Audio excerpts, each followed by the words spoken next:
Hey friends, it's Mrs. Page. I'm outside the Shelton McMurphey Johnson house across from the railroad station in downtown Eugene. This is a very cool house that's been a part of this community for over 100 years. So the Shelton McMurphey Johnson house was named after the first three families that lived here from the 1800s to the mid-1900s. I'm excited to go in and have a tour and meet Miss Leah, who's gonna tell us all about this great historic house. Thanks for being here today.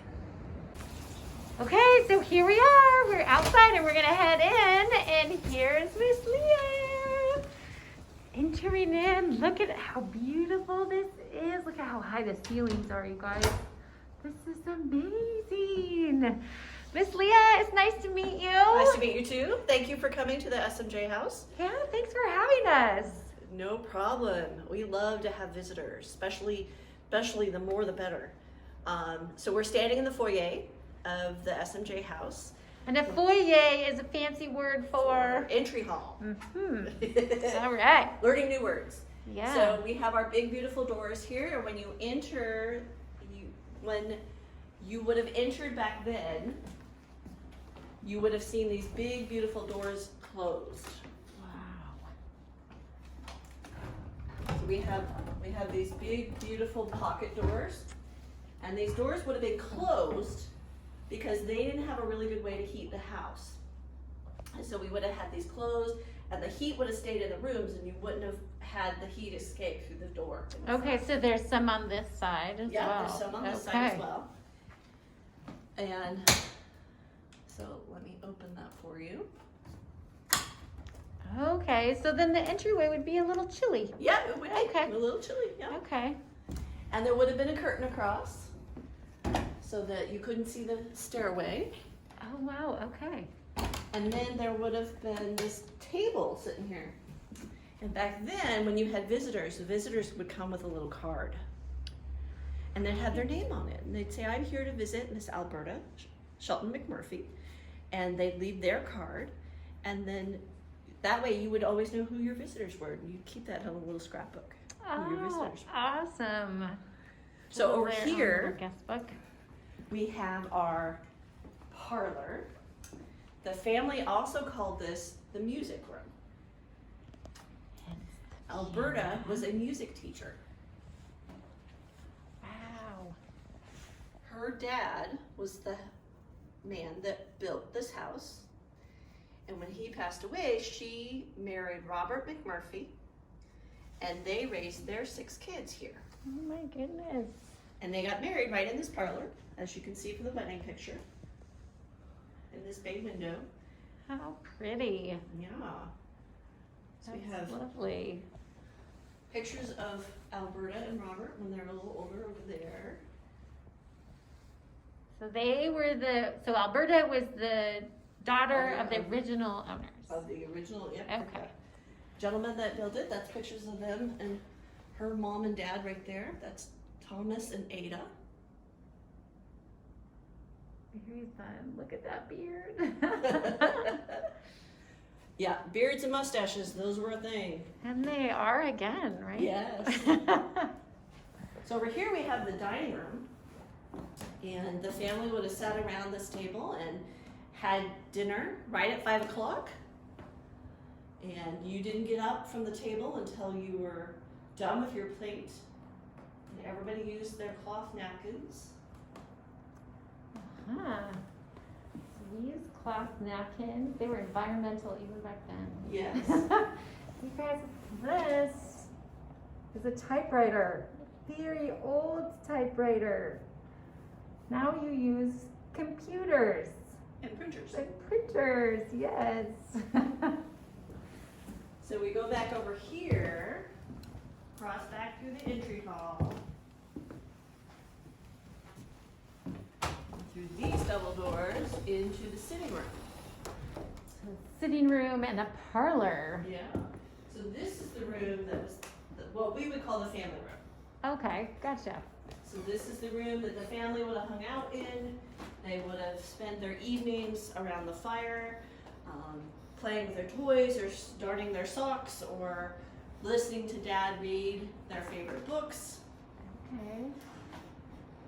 awesome. And this desk, look at this desk. It's beautiful. So this was Ava Johnson's desk. Ava Johnson was the third owner of the house. She actually grew up in the Campbell house, which is now a bed and breakfast, which is just a few steps away out our door. And she grew up to be a doctor. She graduated from the University of Oregon, and she was the only woman in the chemistry department when she graduated. Oh my gosh. And then she went on to Rush Medical School. So we have her graduation photo over here. She met her husband Curtis at Rush Medical School. He was a doctor. He was a pediatrician. So notice, the majority of these people are men. Yep. There's, at that. There's 7 women in that. There's 7 women in the whole picture, huh? Wow. That's quite a pioneer in medicine. Yes. Actually, she pioneered several fields. She was very interested in geriatrics and psychology, which were 2 fields that were very, very new. Okay. She liked those fields. So then we go through here, and this room was originally the master bedroom. Oh, really? Okay. Right off of the sitting room. Sitting room. Okay. Dr. Thomas Shelton, when he built the house, was sick. He knew he had leukemia, and he knew he wasn't going to be able to live very long. And so he built his bedroom downstairs so that he wouldn't have to climb the stairs. Okay. He actually only lived 5 years in this house. Oh, wow. After having it built? Yeah, Geez. So having a bedroom downstairs was very important to him. This door is a big walk-in closet, and this door led to the bathroom. Okay. And so he had a door right into the bathroom. Uh-huh. Right on. So this door was put in much later. This originally was a conservatory, which back then was a space that women would grow flowers in. And they Victorian women liked orchids and violets and all the exotic flowers because that was an activity that they could do. Mm-hmm. And so you come in here now, and you can see it set up as an office. Oh, cute. Robert McMurphey was in real estate and insurance and had an office downtown until he was too sick to go downtown. He had diabetes. And so going to his office on Willamette Street was tricky. Right. And so they built him this office here at home, and he had his own door. And then it had a door into the house. Uh-huh. And this machine, like we saw the typewriter. Yeah, but that's another typewriter. one? This is an adding machine, which is predecessor to a calculator. Look at that.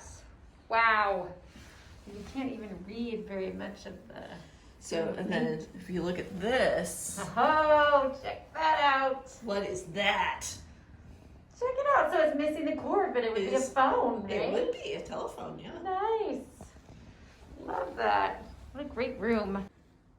Okay, so here we are in the kitchen.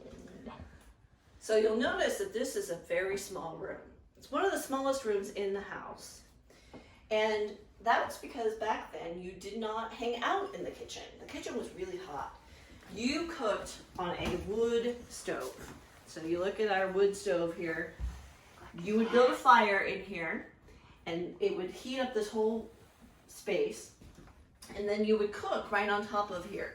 And then when you opened, you could open these, and your fire would be right down there. Oh my goodness.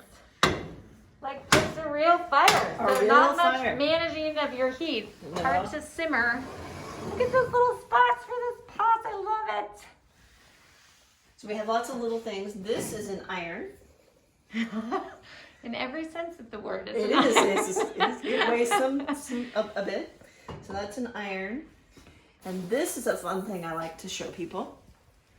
We have a mini version of that. Yeah. So then we have another one of them here. And these are to clean cast iron pots because your eggs get sticky and things like that. So these are an early SOS scrub pad. Right on. And then this one has a spot that you can scrub with. I love that. That's cool. And then we have some little irons to get into those little collars. All right, cute. Okay, so we are headed up the stairs to see what's next. We walk up the beautiful staircase. There's like a landing in the middle of it because there's 2 directions you could go. This way or this way. Go. My gosh, this house is so big.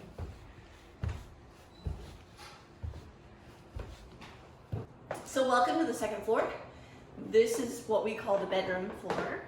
We have 3 bedrooms and a sleeping porch and bathroom on this floor. So over here we have what we call Grandma's room. And in this room, this bed and the dresser over there were actually Dr. Shelton and Mrs. Shelton's bed and dresser. Oh, wow. It's one of the few pieces that we have Beautiful. from the families. When Dr. Shelton passed away, Ada decided to move to Portland to be with her siblings. And she left the family, left her daughter this house. And they left this room for her to come and visit her grandkids. So that's why we call it Grandma's room. Oh, I love it. It's cute. In the hallway, we have a sewing machine. You can see our old-fashioned sewing machine. You would have used it with it's a treadle sewing machine, so you would have pushed this pedal down here, and that would have run the needle up and down. Wow. And we know there was a sewing machine in this corner. Alberta, had a seamstress that would come in a couple times a year and help her make clothes for the kids. Oh my gosh. Okay. They made their own clothes. No school shopping. We just had this dress. Oh, look at this cute room. So this is the room we call the girls' room. We have lots of fun toys in this room. There's an old tricycle that was built in 1903. Oh my goodness. Was that like something they rode on? Really? Yep. Wow. Look at that seat, you guys. Cushy with the springs. I know. Now, would this have been like a crib for? That was a crib. A toddler's Okay. bed. Yep. Okay. Love it. And then we have a picture here of the family, all 6 kids.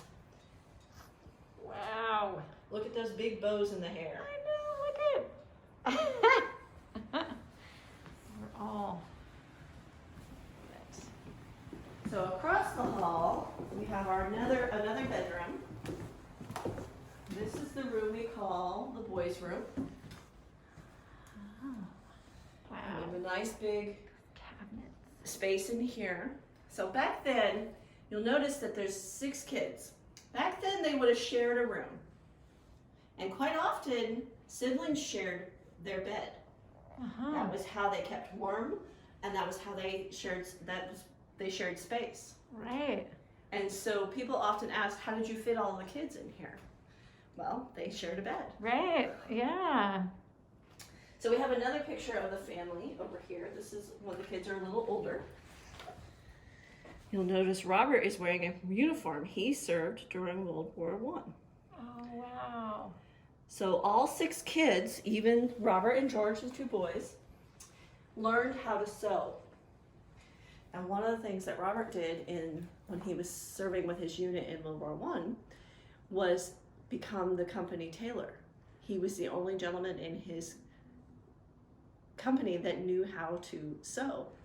And when you're in the military, you have to keep all your buttons straight, you have to keep all your seams going. And so he made extra money because he was the only one that knew how to sew. Oh, awesome. So learn how to sew, Fascinating. gentlemen. Yeah. Right on. We have a sink. This is an original piece to the house. It is out here in the middle of the landing. So there wasn't a bathroom up here originally. Okay. There was a bathroom downstairs, but there wasn't one upstairs yet. When the kids were young, and they used what's called a chamber pot at night instead of going up and down the stairs. So is that like a porta potty?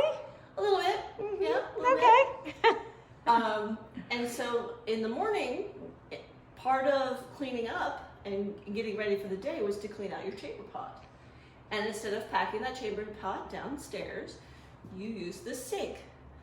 And this was attached to a boiler that was on the wood stove in the kitchen. So there was hot and cold running water. Oh, nice. Okay. About 1912, Alberta and Robert decided they needed more space. So they built the sleeping porch Okay. and the bathroom. Let's have a And the look. kids were very excited about the bathroom I bet. because that meant they didn't have to use chamber pots anymore Right. and clean the darn things. This is cute. So this was like a whole addition to the Yes, house here. it's a whole addition. Okay. So we have this room over here called the sleeping porch. So you see all the windows. The windows go all the way around. Okay. These windows originally only had screen in them. Oh. And the family moved all of their beds out here, and all of them slept on the sleeping porch. Really? So in the early 1900s, late 1800s, early 1900s, sleeping porches became very popular because they thought that you got sick from what's called bad air. They also called it miasma. Okay. And so bad air is what caused you to get a cold or get tuberculosis or the flu. And so if you slept with fresh air and didn't have the bad air get trapped in your home, you wouldn't get sick. Wow. So the family slept out here 365 days a year. That would get cold. It would. Even here in Eugene, we get cold. Yes. And so the kids, again, you probably had a lot of kids co-sleeping. Uh-huh.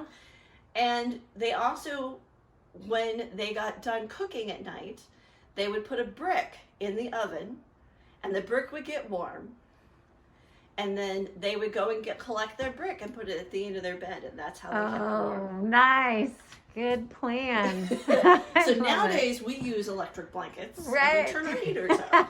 Yes. When the Johnsons owned the house, all of these bedrooms and the sleeping porch were part of the rental. So this space became a common room. And there was a kitchenette over here, so you can see the Oh, yeah. sink. And there were cupboards along here with a counter. And that was for the kids that rented the space. They could use this as a living room. Okay. And then they rented each of the rooms. Uh-huh. Awesome. And so there was a little living room space. That doorway over there leads outside. And so they had their own doorway so they wouldn't have to come in the front door. Oh, nice. Cool. And now that we use it as a museum, this space is part display. So as you can see, we've got a bed and stuff in here.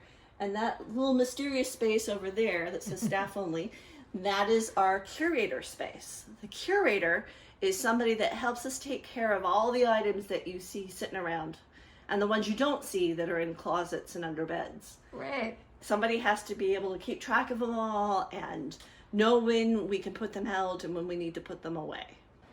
All right, so we're going up one more flight of stairs here.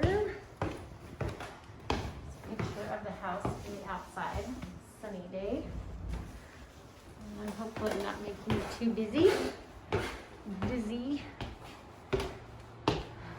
Oh, look at this fun attic space. Welcome to our Wow. attic. As you can see, there's lots of fun things up here. The big thing in the room is our model. This is a full-scale model of the S&J house as it was built before they added the sleeping porch. Oh, so cool. That's like the inside of what this looks like. I don't know if you guys can see that. This is the conservatory, right? Conservatory, yeah. That would be the sitting room. Uh-huh. How cute! This is amazing. So it took them 10 years to build it. Wow. So intricate. Yep. And they built all the little things that are inside it, and the club, the miniature club, still takes care of it. They come and do work on it. They Clean it up. do? Yep. That's awesome. How cool. Look at, can you see inside there? I love little miniature things. So that would have been the master bedroom there, what we call the Oh, gallery. right, yeah. Over here you can see the kitchen as it would have been originally. Oh, wow. And originally we had what's called a dumbwaiter. Dumbwaiter. So you can see right here. Yes. That went to the basement. And the basement held wood and canning. The family did a lot of canning. Okay. They had a lot of fruit trees and other things.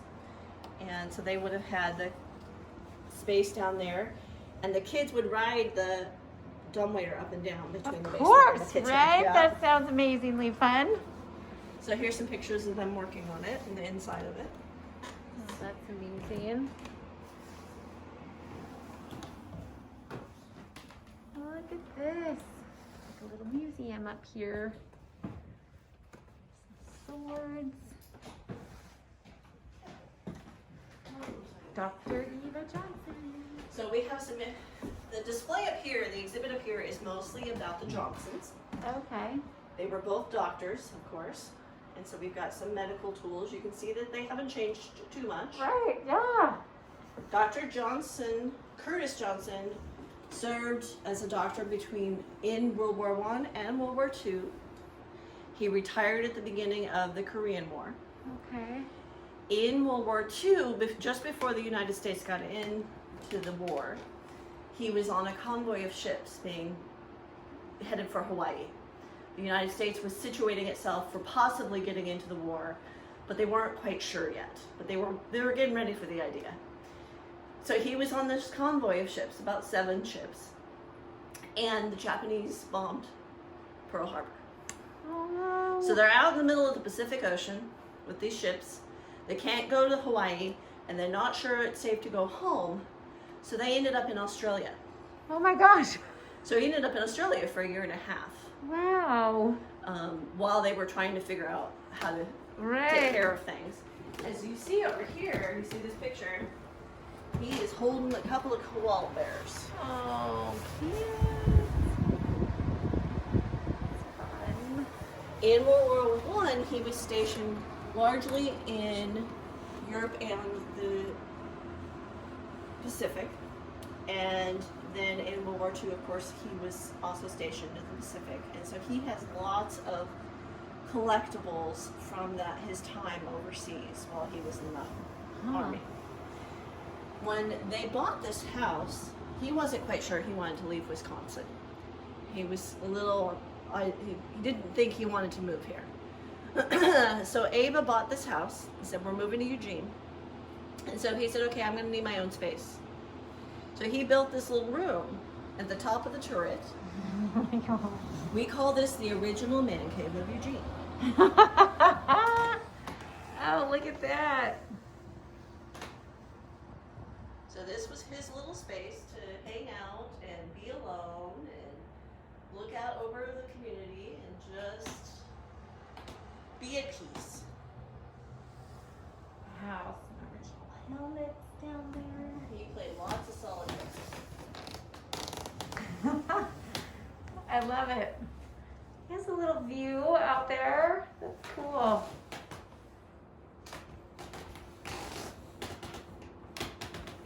This would be a fun little play area for kids, huh?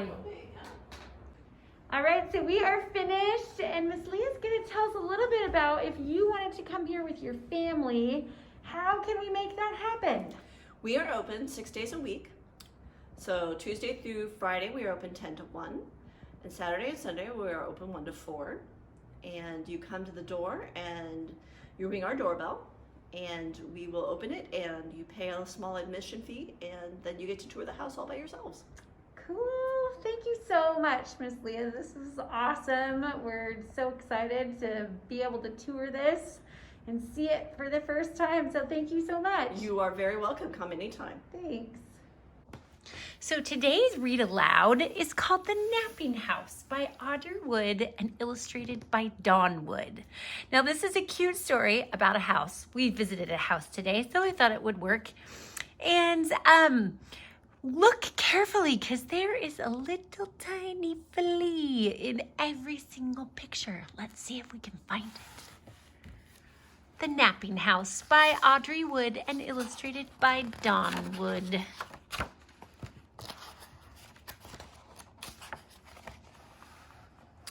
There is a house, a napping house, where everyone is sleeping. I think this is the only picture where we couldn't find the flea. And in that house, there is a bed, a cozy bed in a napping house where everyone is sleeping. Now you'll see right up here is our little special friend.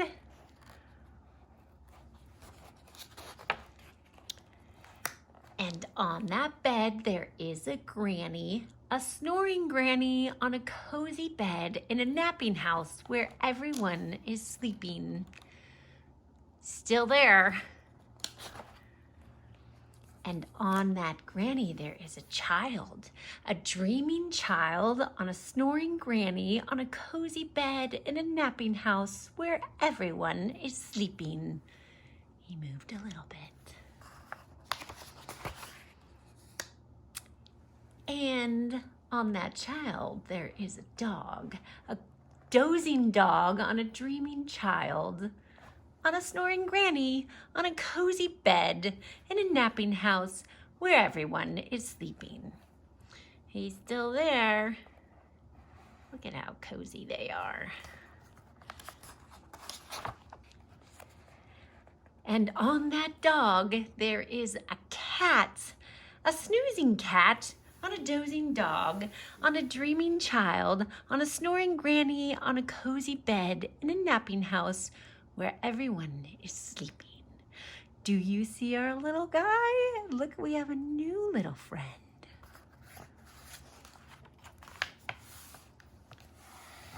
And on that cat, there is a mouse, a slumbering mouse, on a snoozing cat, on a dozing dog, on a dreaming child, on a snoring granny, on a cozy bed, in a napping house where everyone is sleeping. Ooh, this little guy's getting closer.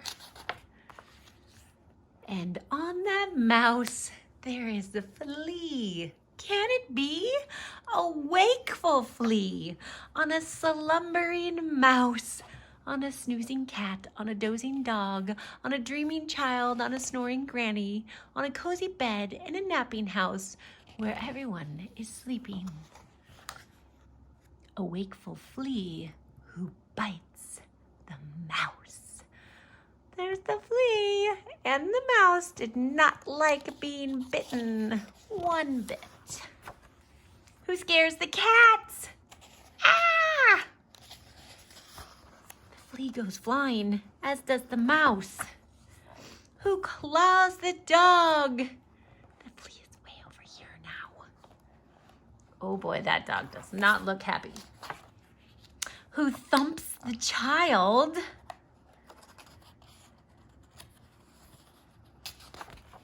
Who bumps the granny? Who breaks the bed? Oh, but they're all smiling. In a napping house where no one now is sleeping. Everybody's up. There's the author and the illustrator. So glad you could join us today. Thank you so much. I can't wait to see you on our next field trip.